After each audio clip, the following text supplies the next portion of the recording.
E nos encaminhamos agora para a nossa última atividade deste seminário, com a palestra de encerramento sobre o futuro do compliance.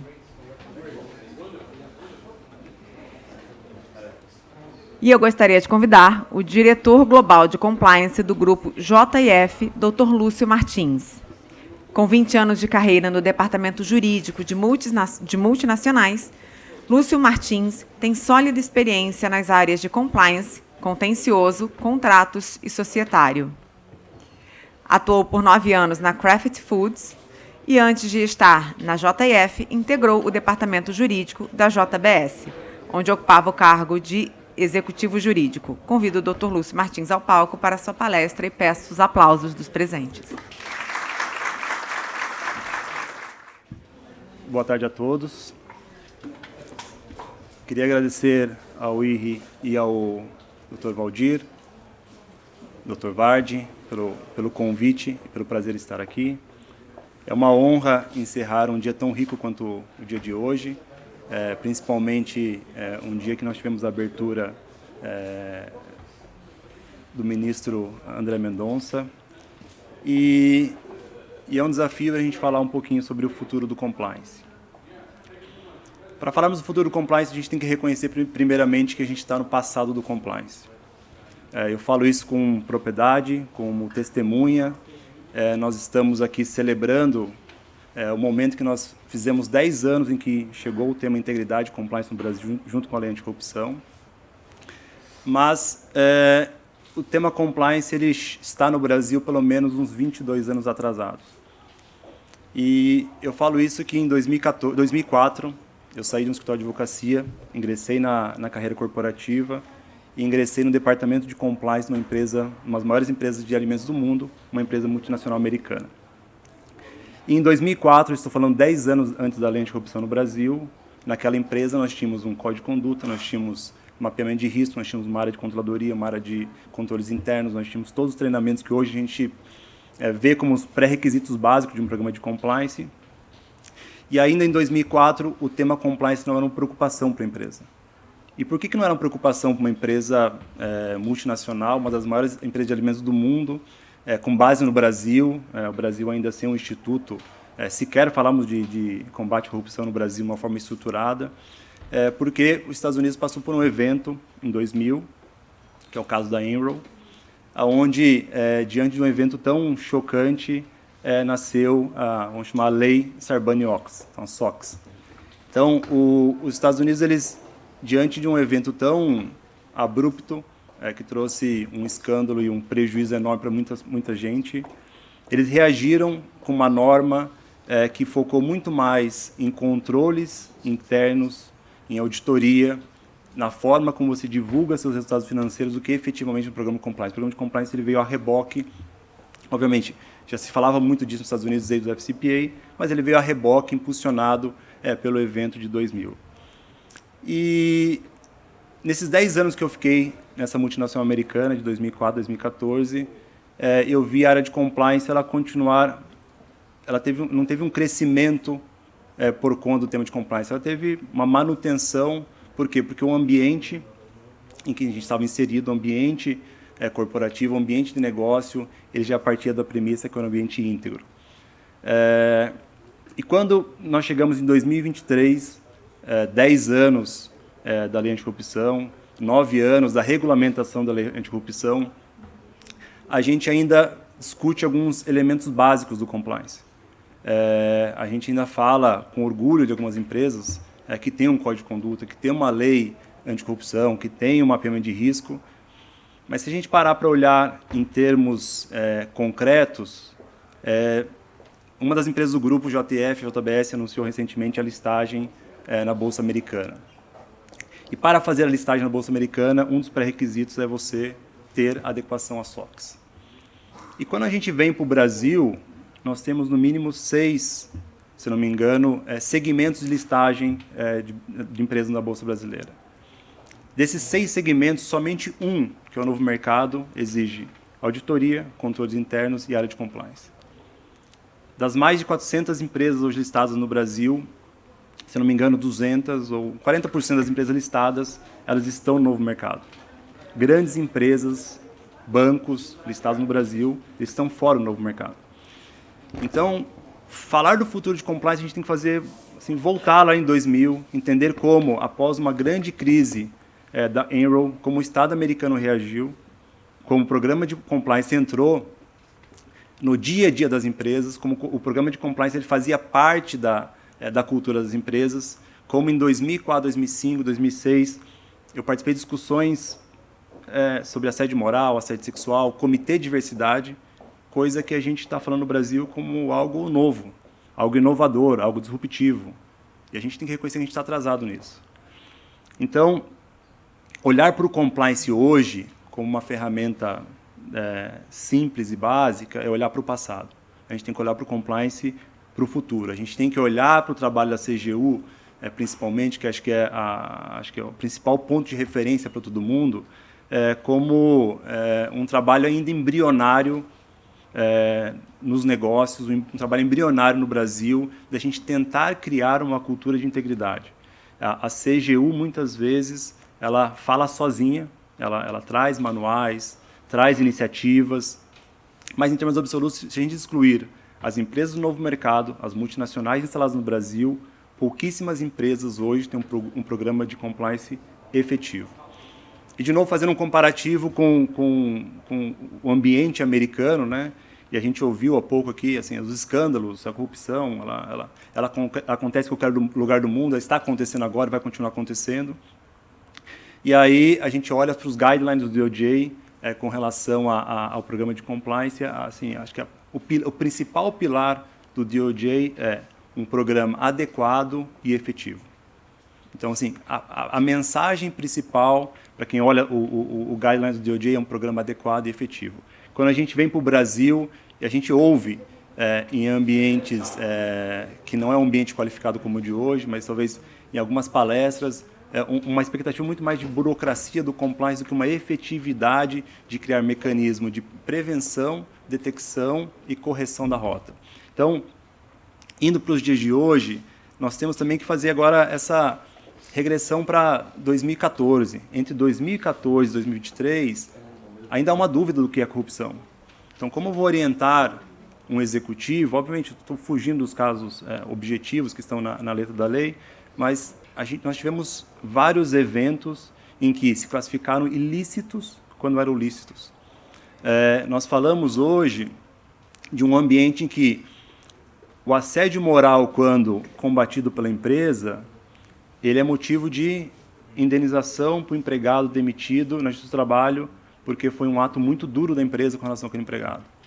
Quando numa empresa que nós temos uma indústria desvio de produtos, e a gente faz um desligamento por justa causa, a Justiça do Trabalho reverte aquela decisão, porque foi um ato muito agressivo com o colaborador. Então, a empresa ela fica numa encruzilhada de como combater, não estou falando de corrupção, atos de integridade. O ato de integridade ele começa da hora que o colaborador pisa no ambiente de trabalho, a hora que ele representa a empresa, até o alto escalão daquele ou até alguém que se relaciona com o poder público. Então, é todo o ciclo. Então, a gente vive um momento em que a gente tem que fazer uma real e efetiva reflexão sobre o futuro do compliance, sobre essa perspectiva não só dos últimos 10 anos, dos últimos 20 anos. Como o ambiente de negócio hoje está preparado. A gente teve um evento no começo do ano de uma empresa onde não dá para fazer uma analogia como o caso dos Estados Unidos, mas a gente teve uma discussão muito grande com relação aos registros contábeis de uma empresa aqui no Brasil.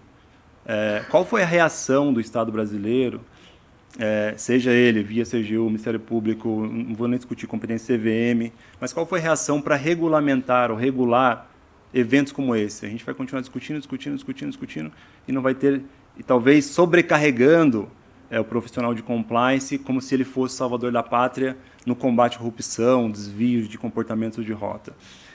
Falamos mais cedo aqui sobre trazer para a agenda do compliance essa responsabilidade sobre ESG. Eu acho que, na minha, talvez, humilde opinião de quem iniciou na área de compliance em 2004, numa empresa onde já se falava sobre isso, a gente já combatia, a gente falava de ESG naquele ambiente, não com essa denominação. Eu acho que é uma responsabilidade muito grande trazer para a área de compliance, para o profissional de compliance, para a agente de compliance, um tema sobre governança, meio ambiente e responsabilidade social. Isso é uma responsabilidade da empresa como um todo. Então, olhar para o futuro do compliance significa a gente olhar para o ambiente que a gente está inserido, a gente olhar que andar sem capacete em São Paulo, numa moto aqui na Avenida Paulista, você vai ser objeto de uma multa ou um policial te parando, enfim. Não vai ser algo normal aos nossos olhos nem nenhuma autoridade. Agora, existem estados no Brasil que, se você andar de capacete, você é o criminoso, né? Você está errado. Porque a pessoa tem que andar sem capacete para dizer que ela está descoberta. Então, nós vivemos num país onde a gente precisa entender um pouquinho mais quais são os comportamentos esperados de cada indivíduo, quais são os comportamentos que a gente espera que sejam definidos na relação não só entre privados e entre públicos e privados. Estar num ambiente como esse, eu comentava mais cedo com o Valdir, que um colega me ligou e falou: Lúcio, não participe. Tem um conflito de interesse aqui, numa discussão sobre... vocês discutem a multa de vocês sobre a Cor Leniense, o ministro André Mendonça, que vai abrir o evento. Eu falei, qual que é a relação de uma coisa com a outra? Qual que é a visão que hoje a gente tem sobre integridade ou não? Então, falar do futuro do compliance significa termos mais painéis como esse, ter mais eventos como esse, termos mais autoridades como nós tivemos como essa. Esse é o terceiro evento que eu também me dou o luxo de passar o dia inteiro aprendendo, discutindo e ouvindo, e que desse evento a gente consiga extrair uma iniciativa, e que essa iniciativa ela efetivamente mude o ponteiro dos ambientes de negócio.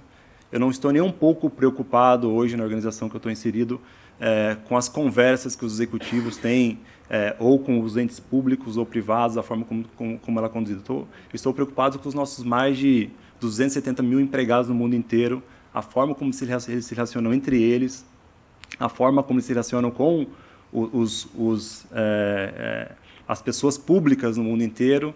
E talvez é um pouco sonhador dizer que, para mim, o futuro do compliance é chegar um dia em que a área do compliance não exista mais, que a gente tenha comportamentos enraizados de uma forma em que a detecção de atos de corrupção ou atos de desvio internos ou comportamentos inadequados, seja ele discriminação, racismo, assédio, ele esteja sendo monitorado dentro do próprio sistema da companhia. Então, que a própria área de controles internos, auditoria, ela seja capaz de detectar um desvio de comportamento que não dependa da área de compliance. Que a área de compliance seja um agente transformador de um ambiente de negócio. Então, eu trago isso como uma bandeira. Talvez hoje estou inserido no maior grupo empresarial do Brasil. A gente tem empregados no mundo inteiro. Nós temos que aprender com culturas do mundo inteiro. No Brasil são mais de 110 mil empregados, distribuídos em todos os estados.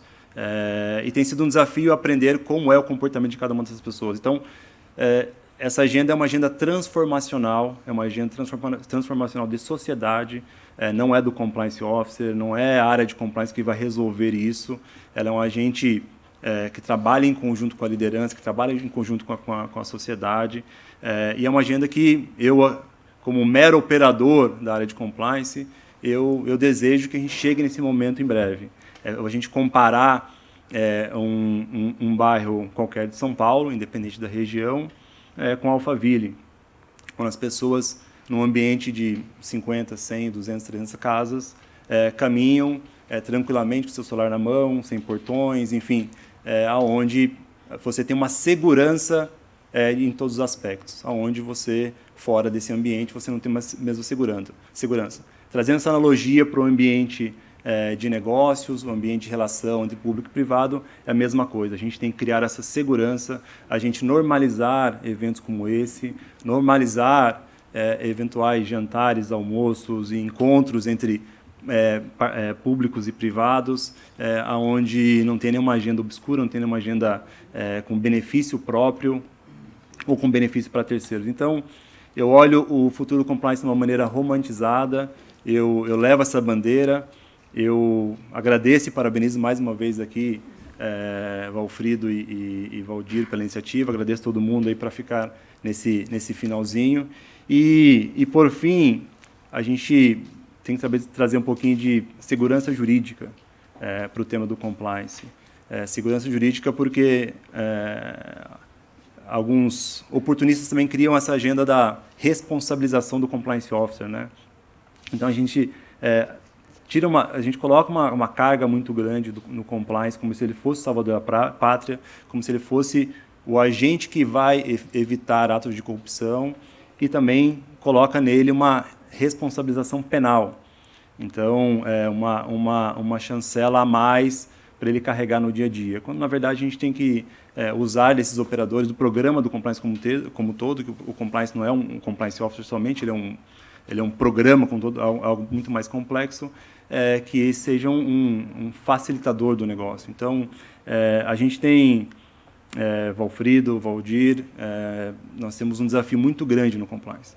A gente tem que sair um pouco desse romantismo do básico do compliance e para algumas ações um pouco mais práticas. A gente entender que o compliance ele vai ser, sim, um agente transformador a partir do momento que o Estado der condições para isso, a partir do momento que o Estado deixar claramente qual é o papel do compliance, deixar claramente o que é um ato de corrupção, a partir do momento que o Estado estiver próximo, né? Nós falamos aqui do ACT, assinado pela CGU e STF e mais alguns órgãos, aonde nós tivemos pessoas que não embarcaram, né? Pessoas, eu falo, órgãos, né? Que não embarcaram por entender que são agendas distintas. Acho que, para quem é operador de direito, o combate à corrupção é uma agenda única. Não existem agendas distintas, né? É um conceito único. Então, eu ouvi recentemente uma entrevista do Pelé, onde perguntavam se ele era melhor que o Messi.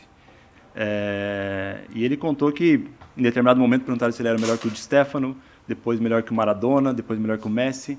E ele respondeu que primeiro decidam quem é o melhor de vocês, para depois comparar comigo. E eu acho que essa premissa vale para o Estado também, né? Acho que o Estado tem que decidir o que eles querem entre eles. Qual assim, não eu não vou falar de balcão único, mas com quem a gente recorre? Assim, é CVM, é Banco Central, é Ministério Público, é CGU, AGU. Recentemente eu li também o livro do Igor Tamazowska, que tem um quadro lá, Teoria das Redes, né? Você fica maluco. Se a pessoa não tem o mínimo entendimento do que é uma coloniência, do que se espera, assim, enlouquece qualquer um. Então, acho que o Estado também tem um papel aí, temos que parabenizar, congratular, reconhecer o avanço que a gente teve nos últimos 10 anos, mas tem que deixar um dever de casa também para o Estado, para que eles definam entre eles o que eles querem. E aí venham cobrar a empresa. Então, acho que as empresas hoje, as maiores empresas do Brasil, os maiores empregadores, acho que é inquestionável a agenda e o compromisso do combate à corrupção. Assim, isso, acho que eu falo em nome do meu grupo, falo em nome de, talvez, os grandes maiores grupos do Brasil, que não existe uma agenda de corrupção, existe uma agenda de combate à corrupção. Mas também existe uma agenda de insegurança jurídica do que se espera lá fora.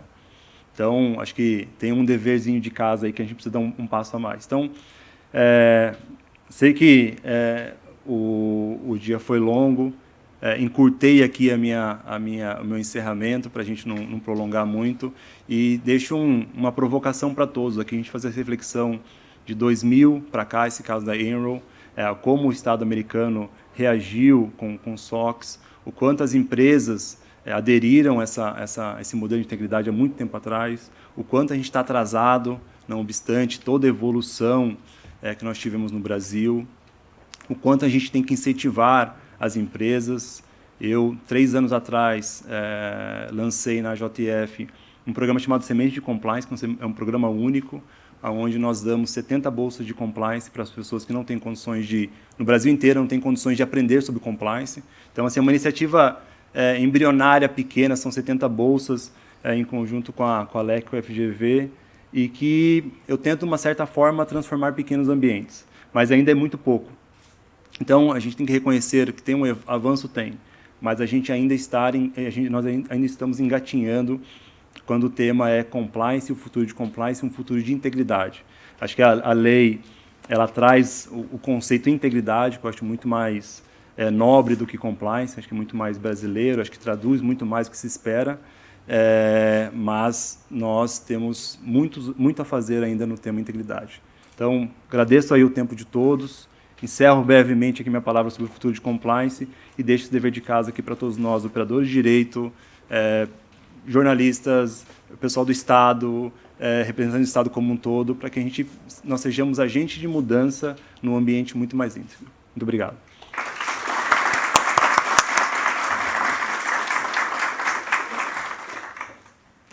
Muito obrigada, Lúcia Martins, pela belíssima palestra de encerramento. Em nome do IRI, agradeço a presença de todas e todos ao longo deste dia, acompanhando a realização deste importante seminário. O IRI é uma organização independente que, ao longo de 7 anos de existência, tem se dedicado a realizar diversos debates e diálogos de maneira plural e democrática. Para conhecer mais sobre o trabalho do IRI, convidamos a acessarem o site iri.org.br e as redes sociais pelo perfil @iribr. O IRI tem também um canal no YouTube chamado IRI TV, onde é possível assistir todas as atividades já realizadas pela organização. As palestras de hoje foram gravadas e estarão disponíveis no canal IRI TV nos próximos dias. Convido todos agora para o coquetel de encerramento, que começa a ser realizado no espaço ao lado. Muito obrigada pela presença e pela atenção de todos, e até a próxima.